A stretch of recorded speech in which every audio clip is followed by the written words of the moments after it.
উনি এতটাই ব্যস্ত যে আসলে তার অভিজ্ঞতাগুলো আমি ফেসবুকে এবং বিভিন্ন নিউজ পোর্টালের মাধ্যমেই জানতে পারছি। I am very very proud as a wife, as a life partner, as a friend that বাংলাদেশের একটি ছেলে, বাংলাদেশি একটি কন্টেন্ট এবং বাংলাদেশ আমাদের দেশের নামটি এবার প্রথমবারের মতো অফিশিয়ালি অ্যানাউন্স করা হবে এবং এখন পর্যন্ত আমাদের দেশ থেকে কন্টেন্ট যায়নি, এই প্রথম মাত্র শুরু হলো।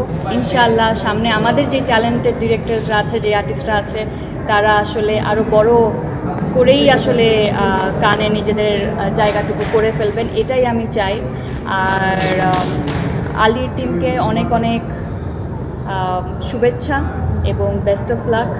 তাদেরও একটি রেজাল্ট আসতে যাচ্ছে। আমি মনে করি আসলে ওই জায়গাটুকুতে পৌঁছে যাওয়াটাই এক ধরনের অ্যাওয়ার্ডের মতো। তো এই অ্যাওয়ার্ডটুকু আসলে আশা করছি আদনানকে সামনে এগিয়ে যাওয়ার জন্য আরও অনেক অনেক বেশি ইন্সপায়ার করবে এবং আপনাদের ভালোবাসা তো সবসময় আসলে ওর সাথে ছিল। আশা করছি সামনেও আরও ভালো কাজ করতে পারবে।